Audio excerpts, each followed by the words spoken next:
Magandang umaga sa lahat, no? Isang mapagpalang araw na muli ay magkasama tayo sa ating umagang pagnilay-nilay. Mga pagbati mula sa COH, General Trias, at sa kabuuan ng ministeryo ng COH. Magandang umaga at maraming salamat sa inyong patuloy na paglilingkod at patuloy na katapatan, sa paglilingkod sa harap ng ating Panginoon. Nasa umagang ito, isang pagpapala, karangalan at pagkakataon na muli ating mapag-usapan ang salita ng Diyos bilang pagninilay-nilay sa ating bago na naman na araw kung saan pinagkaloob ng Diyos sa bawat isa. Tingnan natin kung anong pwedeng gawin ng Diyos sa buhay mo, sa buhay ko, at sa buhay nating lahat. Sa umagang ito, pag-usapan natin ang salita ng Diyos. Tulad ng nakikita niyo sa screen, ito po ay abiding in Christ. Pananatili kay Kristo Jesus. Manalangin tayo. Panginoon, maraming salamat sa pagkakataon na ibinigay mo na naman sa bawat isa upang paglingkuran ka, upang purihin ka, at upang sambahin ka, Panginoon. Sa araw na ito, kami po'y makikinig ng iyong salita. At sa araw na ito, Panginoon, kami po'y magpupuri sa iyo, Lord God. Naway gabayan mo ang bawat isa at ingatan mo ang bawat isa habang kami po ay patuloy sa paglilingkod at patuloy sa paglalim sa aming pananampalataya sa iyo. Pinupuri ka, sinasamba ka sa pangalan ni Jesus. Amen at amen. Maraming salamat sa pagkakataon, Sister Jackie, kasama ang leadership ng COH Urban Mission sa pamumuno ng ating pastor, Pastor Ferdinand Bintura.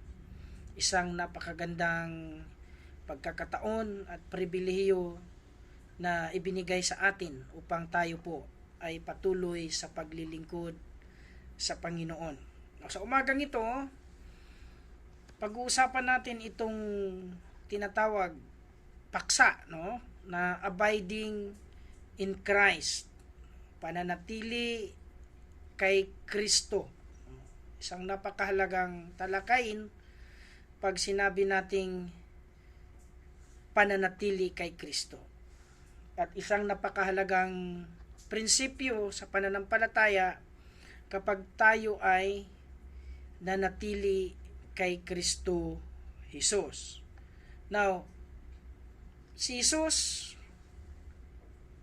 ang tinaguriang the true vine, ang totoong, ano ba sa Tagalog ang vine? Mas madali sa English. The true vine. Siya po ang true vine at ang kanyang ama ang hardiner, ang tagapangalaga, sa true vine. We will take up our topic today in the book of John chapter 15 verses 1 to 17. Medyo mataas-taas to, medyo mahaba-haba to. But we will take up this carefully because may mga point dito na magandang pagnilay-nilayan sa buhay natin, sa ating paglilingkod. Okay? Basahin ko. Ako ang tunay na piyon ng ubas. Ang aking ama ang tagapangalaga. Ang bawat sanga na nasa akin ay hindi namumunga. Ang bawat sanga na nasa akin na hindi namumunga ay inaalis niya. At ang bawat sangang namumunga ay nililinis niya upang lalo pang magbunga ng marami. Kayo ay malinis na sa pamamagitan ng salita na sinalita ko sa inyo. Manatili kayo sa akin, at ako ay manatili sa inyo. Ang sanga ay hindi makapamunga sa kanyang sarili malibang ito'y manatili sa puno ng ubas. Maging kayo man ay hindi makapamunga malibang manatili kayo sa akin. Verse 5, Ako ang puno ng ubas, kayo ang sanga. Ang mananatili sa akin at ako sa kanya ay magbubunga ng sagana, sapagkat kung hiwalay kayo sa akin, hindi kayo makagawa ng anuman. Maliban ang sinuman ay manatili sa akin, siya ay itatapon tulad ng sangan at ito ay matutuyo. Kanila itong tinitipon at itinatapon sa apoy, at ito ay sinusunog. Kung kayo ay mananatili sa akin at ang aking mga salita ay mananatili sa inyo, hingin ninyo ang anumang inyong ibigin at ito'y mangyayari sa inyo. Sa ganito maluwalhati ang aking Ama, na kayo ay nagbunga ng sagana at kayo ay magiging alagad ko. Kung papaanong iniibig ako ng Ama, ay ganun ko rin kayo iniibig. Manatili kayo sa aking pag-ibig. Kung tutuparin ninyo ang aking mga utos, mananatili kayo sa aking pag-ibig. Tulad ko, tinupad ko ang utos ng aking Ama at nanatili sa kanyang pag-ibig. 11. Ang mga bagay na ito ay sinasabi ko sa inyo upang ang aking kagalakan ay manatili sa inyo. Gayon din naman ang inyong kagalakan ay malubos. Ito ang aking utos. Kayo ay mag-ibigan sa isa't isa, at gaya ng pag-ibig ko sa inyo, wala nang hihigit pang pag-ibig kaysa rito, na ang isang tao ay nag-alay ng kanyang buhay para sa kanyang mga kaibigan. Kayo ay aking mga kaibigan kapag ginawa ninyo ang anumang inuutos ko sa inyo. Hindi ko na kayo tatawaging mga alipin, sapagkat hindi alam ng alipin ang ginawa ng kanyang Panginoon. Sa halip ay tinatawag ko kayong mga kaibigan, sapagkat ang lahat ng narinig ko sa aking Ama ay ipinaalam ko sa inyo. Hindi ninyo ako hinirang, ngunit ako ang humirang sa inyo at nagtalaga sa inyo. Ang dahilan ay upang kayo ay humayo at mamunga, at ang inyong bunga ay mananatili, at anuman ang inyong hingin sa aking Ama sa pamamagitan ko ay ibibigay niya sa inyo. Ang mga bagay na ito ay inuutos ko sa inyo upang kayo ay mag-ibigan sa isa't isa. Ayan. No, pinagpala na ng Diyos ang kanyang salita sa umagang ito. So, ang pag-uusapan natin ngayon, ulitin ko, iyong the true vine o the abiding in Christ. Abiding in Christ, which is Jesus, is a true vine. Now, sa umagang ito, tingnan natin kung ano ba ang kahulugan, ano ba ang ibig sabihin. Maraming pwede nating matutunan sa chapter na ito. Actually, all verses pwede nating mapagkunan ng magandang aral, but we will take up just few of them para naman ma-shorten yung time natin first, and secondly para ma-compress natin, no? But this is how the Lord impressed me. This is how the Lord reveals me about this passage, about this chapter of John chapter 15. Now, ang word na abide, because pag-usapan natin ngayon, abiding in Christ, ang word na abide sa English, ito ay to remain in the same place or position over a period of time. No, yan yung ibig sabihin ng abide sa English. To remain in the same place or position over a period of time. In Greek word, ito po ay tinatawag na menu. Menu. Yan. Menu. O, na ang ibig sabihin ay to stay, pananatili. In Hebrew word naman, ito ay tinatawag na yashab. Yashab. Na ang ibig sabihin ay to dwell. Okay? So, English, abide, to remain in the same place or position over a period of time.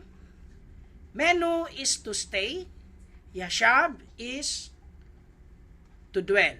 No, sa ating pananampalataya at pagdilingkod sa Panginoon, so, it is very important na nag-stay tayo, nananatili tayo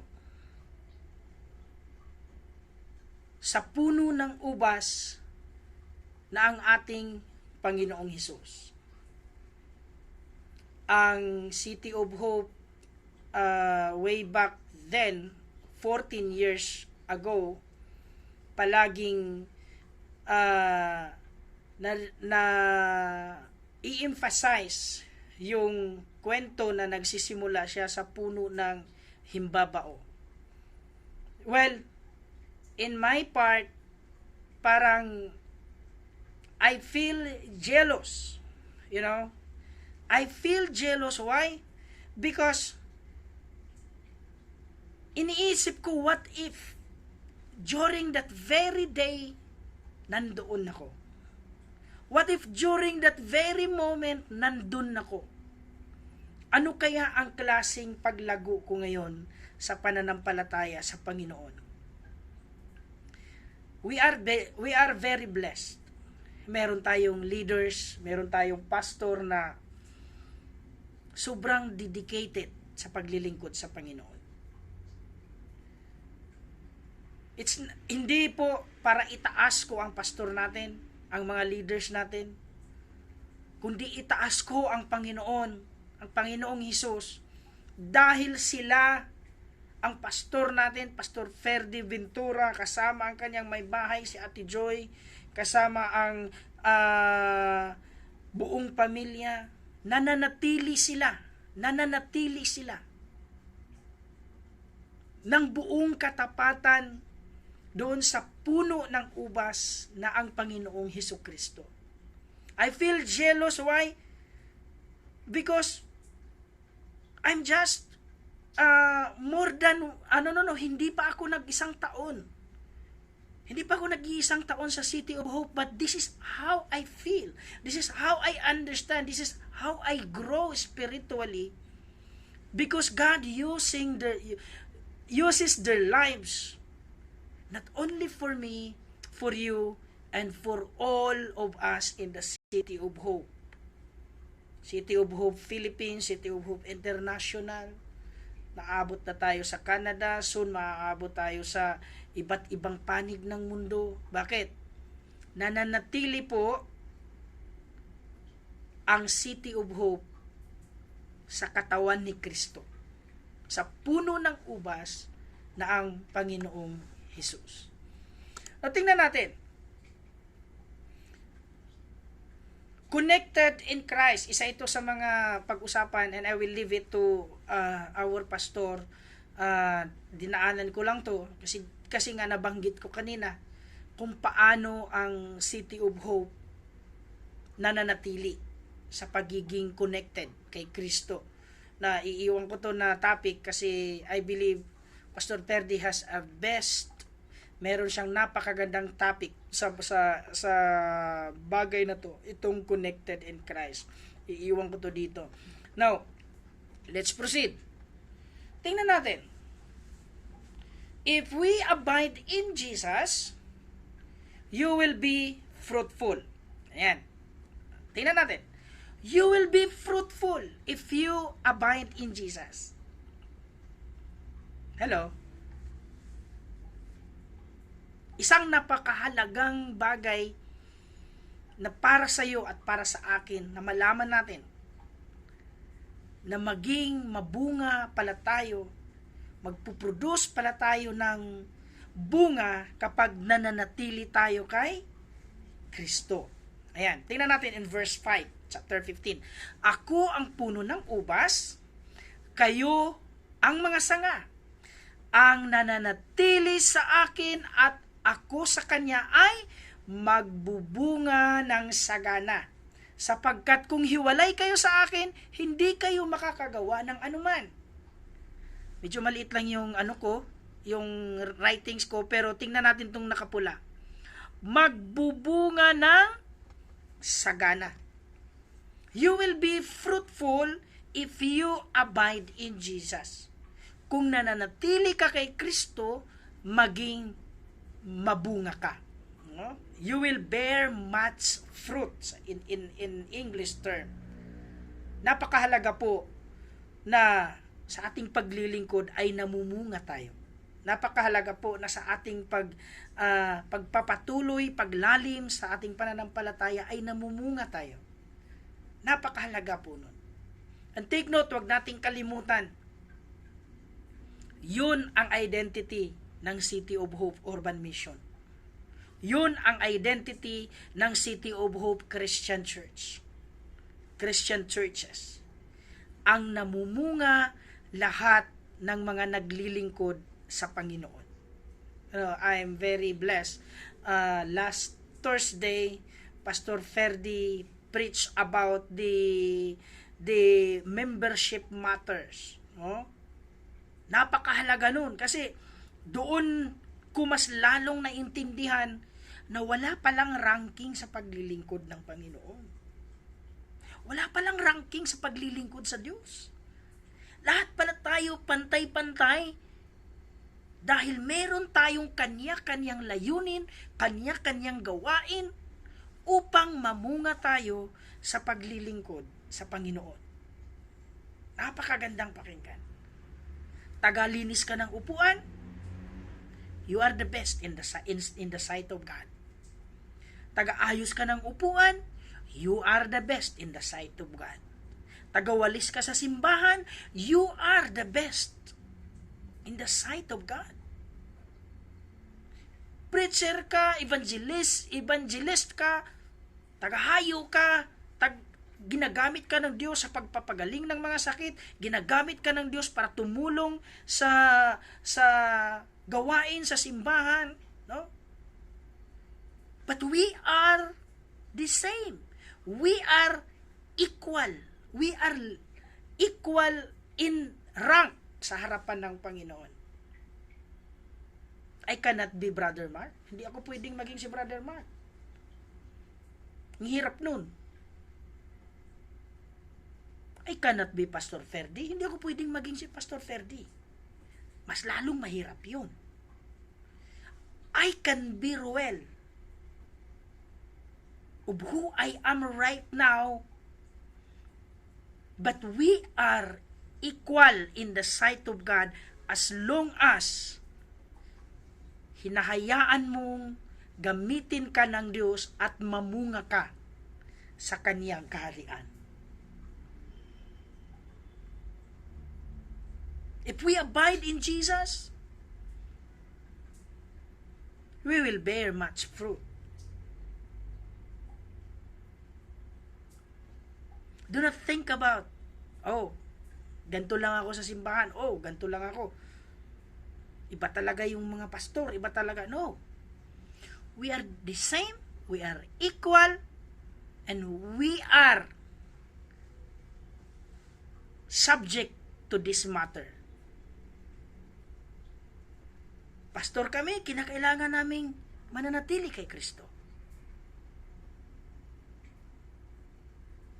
Taga-suporta ka ng simbahan, kinakailangan mong manatili kay Kristo. Tagalinis ka ng simbahan, kinakailangan mong manatili kay Kristo para mamunga tayong lahat sa paglilingkod sa Panginoon. Next, tingnan natin.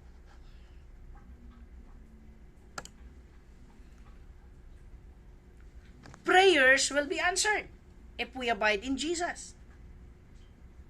Yung una, You will be fruitful if you abide in Jesus. Kasunod, prayers will be answered if you abide in Jesus. Of course, nasa pananatili ka, nakakonnection ka sa Panginoon, nakakonnection ka kay Kristo, then your prayers will be answered. Huwag ka na lang magtaka na lahat ng dalangin mo tinutugon, sinasagot ng Diyos. Bakit? Nananatili ka kay Kristo. Dumidikit ka sa puno na daluyan ng pagpapala, na daluyan ng lahat ng kasagutan sa dalangin. Nananatili ka kay Kristo. Tingnan natin in verse 7. Kung kayo ay mananatili sa akin, at ang aking salita ay mananatili sa inyo, hingiin ninyo ang anumang inyong ibigin. Tingnan natin yung naka-red. At ito ay mangyayari sa inyo. So your prayers will be answered. Ang iyong mga dalangin ay sinasagot, masasagot, magkaroon ng katugunan kapag nananatili ka kay Kristo. Kapag nananatili ka sa pinanggalingan ng lahat ng pagpapala, ng lahat ng bagay na kailangan mo sa buhay. Ang dami kasing hingi ng hingi lang, no? Sad to say, ang daming gusto lang humingi sa Panginoon, pero ayaw mananatili sa Diyos. Pag may marami ng pera, nakalimutan na ang Diyos. Pag may marami ng achievement, isinasantabi na ang Diyos. Sad to say, merong mga Kristiyanong ganun. No? Sumasamba lang, nanalangin lang kapag may kailangan. Pag nasagot na yung kailangan, nakalimutan ng Diyos. Pag naubos na yung provision ng Diyos, may problema na naman, balik na naman sa Diyos. Di naman siguro ATM machine ang Panginoon para gawin natin yan sa Kanya. No? Now, tingnan natin. Ang pananatili kasi kay Kristo, if we abide in Jesus, kung nananatili tayo kay Kristo, we will have the same favor from the Father doon sa kanyang anak na si Kristo bilang puno ng ubas. Mahirap naman kung ang isang puno ng mangga, ang sinisip-sip na nutrient ng sanga is ang nutrient ng avocado. Ang hirap nun. Mahirap naman ang puno ng mangga na ang sinisip-sip na nutrient ng sanga ay ang puno ng santol. No? So, ibig ko lang sabihin, if we abide in Jesus, kung paanong minahal ng Ama ang anak na si Jesus, ganun din ang pagmamahal ni Jesus doon sa atin, papunta sa atin. Bakit? Pariho pong nutrient ang dumadaloy dahil sa iisang puno, doon tayo nakadikit. Doon tayo nananatili. Amen? So sa umagang ito, this is a very good reminder of assurance. If we remain in Christ at mananatili tayo sa Kanya, maging sa Kanyang salita, makakahingi tayo ng kahit anong bagay. At ito po ay mangyayari sa atin. Now next, the Lord will be glorified if you abide in Jesus. No? Kung mananatili tayo kay Kristo, mapapurihan, maluwalhati ang Ama. In chapter 15 verse 8, tingnan natin ang verse 8. Sa ganito maluwalhati ang aking Ama na kayo ay magbunga ng sagana at kayo ay magiging mga alagad ko. Humaluwalhati ang Ama pala. Ngayon, ang Ama ay maluwalhati kapag nananatili tayo kay Kristo. Nananatili tayo kay Jesus. Maluwalhati, mapapurihan, maitaas ang pangalan ng Ama. Isa sa mga pinapangarap natin palagi na maitaas natin ng Diyos. Sa araw-araw, mapaglingkuran natin siya, maluwalhati natin ang kanyang pangalan. If we abide in Jesus, the Father will be glorified. Yun naman talaga ang gusto nating gawin sa pagsamba sa Panginoon, mga kapatid. Sa prayer natin, palagi nating sinasabi na luwalhatiin ka sa lahat ng bagay, Panginoon. Naway maluwalhati ka sa mga bagay na aming ginagawa. Yun palagi ang prayer natin. But this is how it is.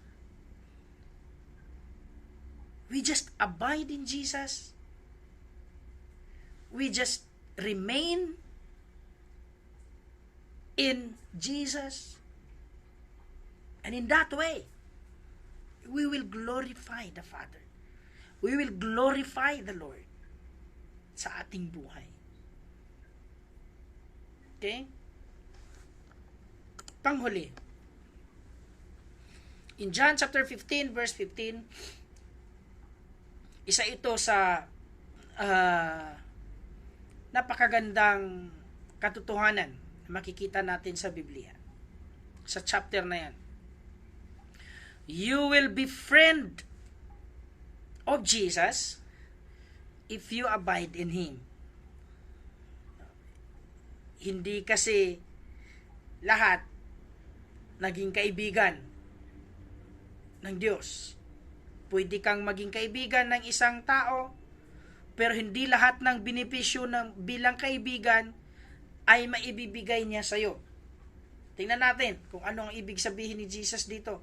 In verse 15, hindi ko na kayo tatawagin na mga alipin, sapagkat hindi alam ng alipin ang ginagawa ng kanyang Panginoon.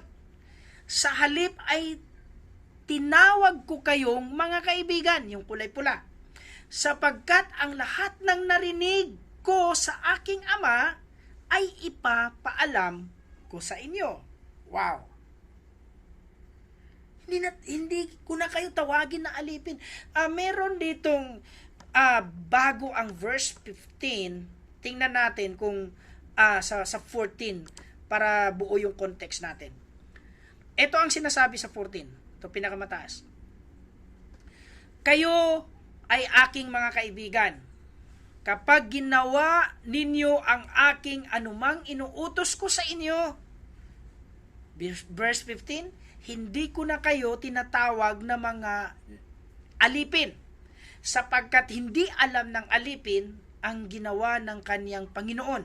Sa halip ay tinatawag ko kayong mga kaibigan, sapagkat ang lahat ng narinig ko sa aking Ama ay ipapaalam ko sa inyo.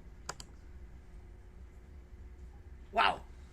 Ganun pala kahalaga ang pananatili kay Kristo. Kapag nananatili ka kay Kristo, hindi ka na alipin. Ikaw po ay kaibigan ni Kristo.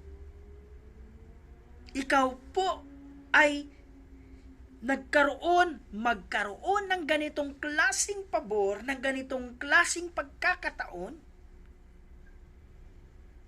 para tawagin kang kaibigan ni Kristo. Now, how do you feel? Example, Roel Castillo. Ano kayang maramdaman ko pag sinabi ni Donald Trump sa Amerika, sa interview, one of his interview, sasabihin niya, shout out sa aking kaibigan sa Pilipinas, si Roel Castillo. Nagtagalog si Trump, no? Okay. Englishin natin. Sabihin ni Trump, oh, shout out to my friend in Philippines, name Roel Castillo, in Alabang, no? He is a very good guy. He's my friend. Ano kayo maramdaman ko nun? Baka papagawa ko ng tarpaulin ni Trump, no? Baka mag-live ako buong araw. Baka sa sobrang saya. Si Trump lang yon. Then how much more si Jesus? Wow! The Lord of all lords, the Lord of all lords, the King of all kings, the Savior of the universe calls you friend. Yeah, because you abide in Him. Because you abide in His presence. Because you abide in His love. Nananatili ka sa Kanya. Nananatili ka sa Kanyang pagmamahal. At nananatili ka sa Kanyang presensya. Kapatid, nai-imagine mo ba ang nai-imagine ko ngayon? I just think about how lucky am I? How blessed am I? Tinawag akong kaibigan ng Diyos.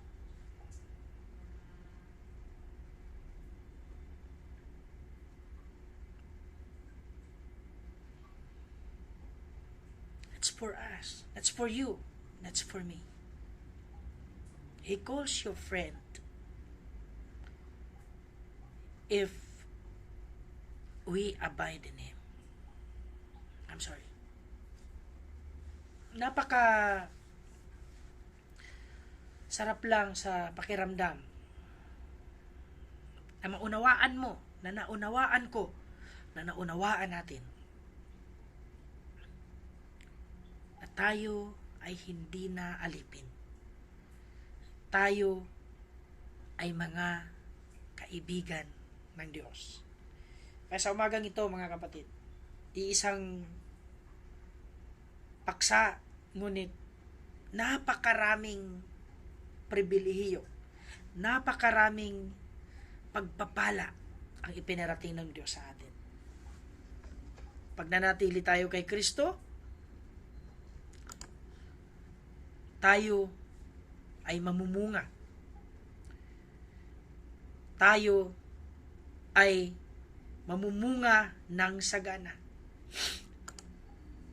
Pag nananatili tayo kay Kristo, lahat ng ating mga panalangin ay tutugunin. Lahat ng ating panalangin ay magkaroon ng katuparan. Pag nananatili tayo kay Kristo, niluluwalhati natin ang Kanyang Ama, ang Diyos sa langit. Tinataas natin ang Kanyang pagiging Diyos doon sa langit. At kapag nananatili tayo kay Kristo, hindi ka na alipin. Ikaw ay kaibigan na ni Kristo. Manalangin tayo. Panginoon, maraming salamat sa iyong salita. Maraming salamat sa pagkakataon na binigay mo sa amin, Lord God. Thank you at pinagkalooban mo kami, Panginoon, ng pribilehiyo upang tawagin mong iyong kaibigan. Tulungan mo po kami, Lord God. Sa aming paglilingkod, patuloy kaming mananatili sa iyong pagmamahal. Patuloy kaming mananatili sa iyong pag-ibig, Lord God. Panginoong Hesus, hawakan mo ang aming mga kamay upang hindi kami makawala sa puno ng ubas. Hawakan mo ang aming buhay upang ang aming pananampalataya ay mas lalong lalalim at mas lalong makikita ang iyong kaluwalhatian. Father, continue to bless your people. And sa lahat ng narito ngayon, sa live na ito, Pagpalain mo, O Diyos. Ingatan mo, Panginoon. At iangat mo ang antas ng aming pananampalataya. Iangat mo ang antas ng aming buhay. At iangat mo ang antas ng aming relasyon sa iyo. Pagpalain mo ang buong City of Hope, lalo na sa araw na ito, sa aming pagsamba, sa aming pagpupuri sa iyo. Pagpalain mo ang bawat isa. Gamitin mo ang iyong salita upang kami ay magkaroon ng panibagong lakas, panibagong kagalakan sa aming paglilingkod sa iyo. Bless our leaders. Pastor Ferdinand Ventura kasama ang kanyang may bahay, ang buong pamilya, ang Champ Board, Lord God. Pagpalain mo sila, bigyan mo sila ng katalinuhan sa kanilang paglilid sa amin, sa paglilingkod. Maging ingatan mo, Lord God, ang kanilang buhay. Ang mga simbahan, Lord, ng City of Hope, iangat mo, pagpalain mo, Lord God.